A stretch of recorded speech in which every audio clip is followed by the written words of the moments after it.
It's fun to be talking with you today at Acoustic Image. I call this the temple.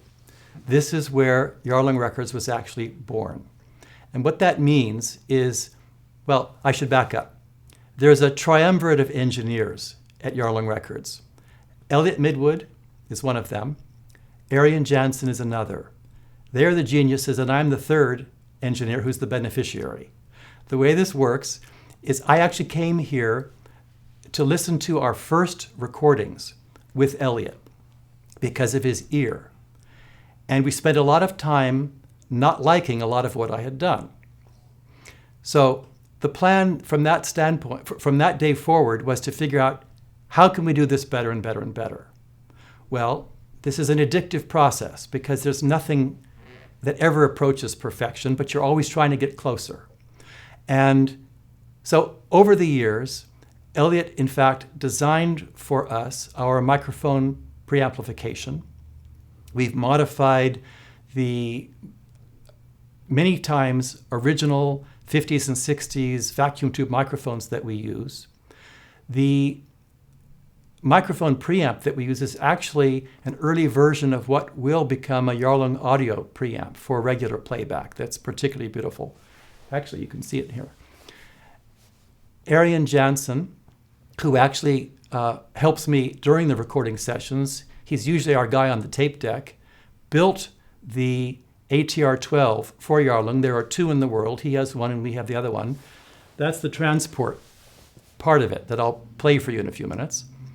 And we also use something that he developed for us, the SHI-18, which is sonorous holographic imaging.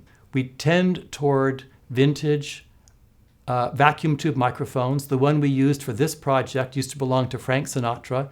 It's approximately 1968. It's an AKG C24 with a special original tube that David Bach sourced and tuned for us. It goes from there into what I nicknamed the Midwood Mic Pre, which is the vacuum tube microphone preamp that Elliot designed for us. And from there, the signal splits and goes to actually, no, it doesn't split yet. It goes from there to the SHI-18, which has the holographic imaging processor. And from there, it splits to the analog tape deck and to the emerging technologies Happy, which we record at 256 FS DSD. Plus, we often use the Sonora stack for high resolution PCM. So that's the recording chain. It's very simple. There's no mixing board. The hair pulling part is getting it set up properly because we cannot mix later. That's where all the microphone placement is so critical. The tuning of the hall, the acoustic baffles in the hall, moving the musicians so that they sound just the way we want them to balance on the final product. So if we do our jobs right, by the time we leave the recording session, those tracks are the final tracks that wind up on the album. The obvious question is whether musicians like recording like this. And I'll tell you that the brave and adventurous ones rise to the challenge. I'm not sure they would always choose it, but they do rise to the challenge, and they're good-natured about it. As I mentioned also, some of them, when they learn how we record, run away, and that's all right. But for those who stick with us, the process is frightening for them because the way we record is more transparent than they're used to hearing in playback from a mixing board in a recording studio or with most record labels. So that all of the glory of what they do and all of the mistakes really project. And that's good and bad. It's great for the listener because we want the real thing. But the musicians have to be brave and they have to know going in that that's the process and they have to accept it. Now, they sometimes listen very differently. Audiophiles listen in the listening spot between the two speakers and everything is correctly set for the perfect soundstage. Very often, the finest, most experienced musicians don't listen that way at all. They sometimes listen off to the side. They listen in a way that gives them feedback on their timbre, on their bow technique, on what they're doing with the pedal for the piano, on whether they have enough rosin on the bow. They're checking an entirely different and equally important set of variables, but they can hear it much better with us. And so in that sense, it's rewarding. So musicians react differently to this recording method for good reasons. Some of them start out very apprehensive, and then they start to listen back and they start to hear some of what we can present in terms of the fidelity and the transparency. And they often like it. Sometimes they just grin and bear it, but they often like it very much. And it enables them to play more sensitively than they otherwise might if they were trying to fill a giant hall like we're often performing in without this kind of close and articulate miking, I would like to call it. So it's an adjustment process for musicians, in all candor. I remember working with Takacs String Trio. We actually had a separate recording session for which we were testing microphone preamps and microphones. We had about 7 different versions of microphones and 4 different preamps. This was before Elliot built us the Midwood. And at the end of the day, I said, okay, we've selected this microphone. By the way, that was a different AKG C24. And we've selected the mic pre, which was in that case a UA2610, very fine piece of equipment. I said, now we're going to do the final check. We're testing interconnect cables. And they said, oh, come on, Bob. I said, it's not going to take more than another hour. We've spent the whole day. Let's just do this. So we had 4 different cables to choose among. And we recorded the same piece 4 different times. I remember Katie. She was our violist. She was my partner in crime as we were selecting our tracks later. Her jaw dropped. Now, granted, the differences are not enormous, but they are subtle. And for musicians of that caliber, subtle is the world. So she was listening and she said, that cable, whatever it is. Interesting. That happened to be a flat silver cable with air for the dielectric that we had designed for us, and it worked beautifully. We used it quite a bit for strings. And it was hands down the most musical, revealing, and yet rounded cable for the Takacs String Trio repertoire. So they got into it. There's always a very scary moment when you're starting a recording, when you're setting up the microphones. Well, there are several scary moments. The first is, will every vacuum tube work? We have about 80 that are on during our recording sessions. I haven't counted them recently, but it's around that number.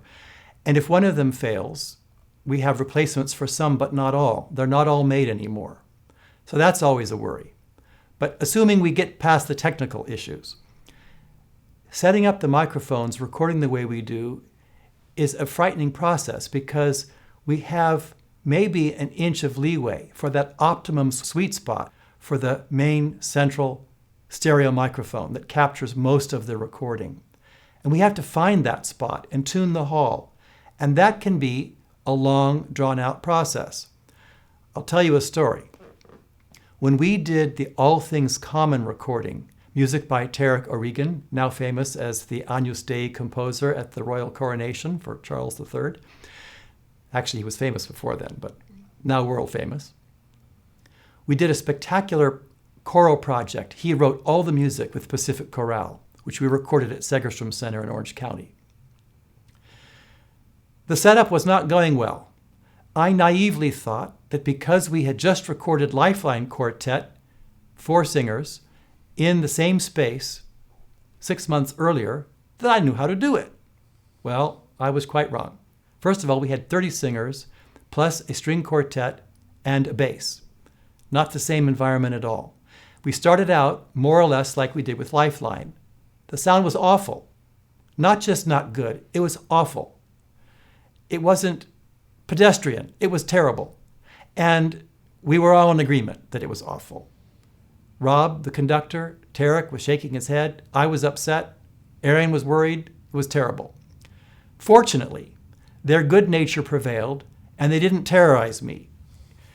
With people on the clock, meaning a union ensemble of singers, plus union string players, every minute is expensive. And I would have understood them had they started to look at their watches uncomfortably and pace the floor and wonder what crackpot they were recording with. Fortunately, they were very generous and they didn't pressure me. And they instead answered questions about what could be changed, what couldn't be changed, sightlines and so forth. So after about, I had planned 1 hour for our setup. 7 hours later, we were happy. 7. And it was great. So it was worth it. And they were very generous with their time. Oh, by the way, I was worried that the next day everything was going to be tight because I had wasted so much time on the microphone setup. One is never wasting time on microphone setup. Instead of it being tight the next day, because everyone could hear so well, they were done early. So everybody won. I will tell you that the setup with Takacs Quartet was not easy either. I had originally wanted to try a figure-8 recording position where we would split the group, meaning cellist, violist, and bandoneon on one side of the figure-8 microphone position, and the two violins on the other side, so that we could create the sound stage that way. They couldn't hear well enough, and they couldn't see well enough. And because they'd been touring with this repertoire, they were used to cueing to the right or the left, or hearing specific things exactly the way had done in concerts, in halls all around the world. So my brilliant idea did not help them at all. And it was quite clear that they couldn't hear and wasn't together and so forth. So we said, okay, let's just move everybody the way you normally play and we'll fine tune it from there. Well, that didn't start out well either. But I think Harumi, with whom I'd worked the day before on the piano and violin repertoire, must have talked to her husband, Ed, who is the first violinist, and sort of took over. Because he was incredibly patient, as Tarek had been, and as Rob had been, and just gave me valuable feedback and didn't make me embarrassed that I took this time. And it was wonderful. And the results, I think you'll agree, were worth it.